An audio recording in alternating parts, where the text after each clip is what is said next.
शादी एक समझौता नफरत से शुरू प्यार की दास्तान का पार्ट नंबर 17 लेकर आया हूँ। बहुत ही इंटरेस्टिंग पार्ट होने वाला दोस्तों, तो वीडियो को स्किप बिल्कुल भी ना करें।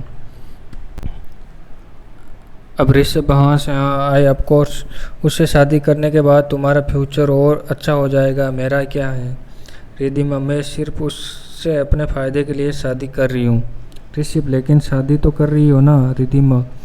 वो इसलिए क्योंकि मैं एंटरप्राइजमेंट इंडस्ट्री में और आगे जाना चाहती हूँ।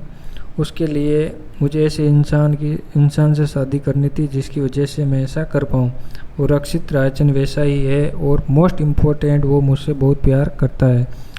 तो अगर मैं उससे कुछ भी कहने को करवाऊँगी तो वो कर देगा। वो मुझे कभी भी किसी चीज़ के लिए मना नहीं करेगा। और ऋषभ यू मेंट टू सी, तो मैं तुमसे प्यार नहीं करता रिद्धिमा, ऐसी बात नहीं है। मैं चाहती हूँ थी कि एक बार मेरी उससे शादी हो जाए तो मैं उसे यूज़ कर सकती हूँ अपने करियर को आगे बढ़ाने के लिए। और वो मुझ पर इतना विश्वास करता है कि कभी मुझ पर शक नहीं करेगा।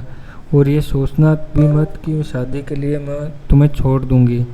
हाँ रिद्धिमा, और एक बार जैसे ही मेरा काम हो जाएगा मैं उसे तलाक दे दूँगी।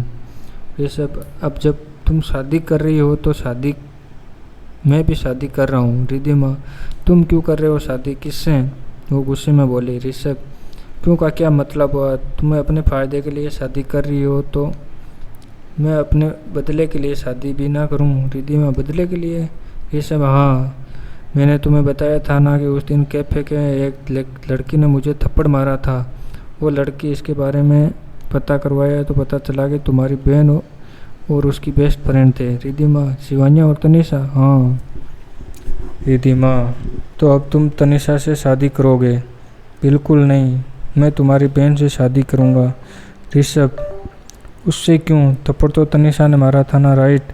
इसलिए मैं तुम्हारी बहन से शादी कर रहा हूँ। देखो, अगर मैं तनिषा को रिश्ते के लिए कहूँगा तो तुम्हें लगेगा कि वो मानेगी, ऑब्वियसली नहीं मानेगी। और शिवन्या काफ़ी इन नॉन कैट है तो उनकी बातों में फंसाकर किसी भी तरह मना लूँगा।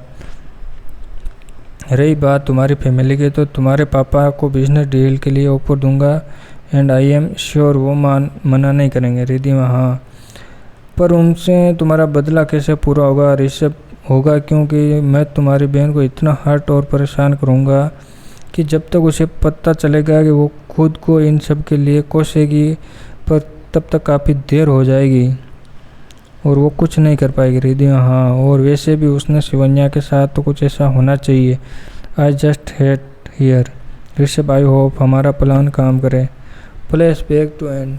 रिद्धिमा, ठीक है, अब मैं चलती हूँ, कोई देख लेगा तो प्रॉब्लम हो जाएगी। ऋषभ, क्यों, वो बाहर बुलाया था क्या?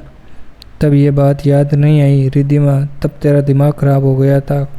खुश अब इतना बोलकर वे वहाँ से चली गई। थोड़ी देर बाद ऋषभ भी वहाँ से शिवन्या के पास आ गया, जहाँ पर अब तनु, अंश और अक्षित भी थे। अक्षित शिवन्या से बात करने के लिए कोशिश कर रहा था कि और शिवन्या अक्षित को इग्नोर करने की पूरी कोशिश कर रही थी।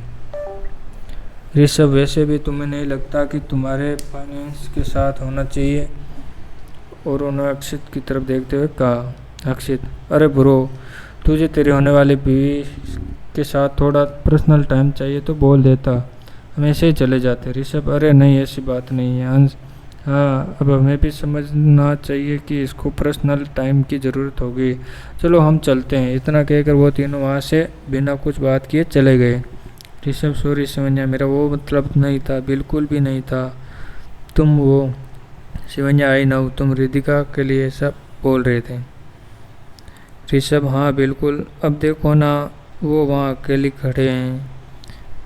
रिद्धिमा की तरफ इशारा करते हुए ऋषभ बोला। शिवन्या, हो सकता है कि उन दोनों के बीच कुछ हुआ हो, कपल के बीच तो ये सब चलता रहता। ऋषभ, हाँ, दोनों ने कुछ देर और बात की। जल्द इंगेजमेंट ख़त्म हो गई और वहाँ से सब अपने घर निकल गए। और प्रेरणा और रिद्धिमा ने शिवन्या को एक कोल्ड लुक दिया, जिसे देखकर शिवन्या समझ गई कि वो घर पर उसके साथ क्या होने वाला है।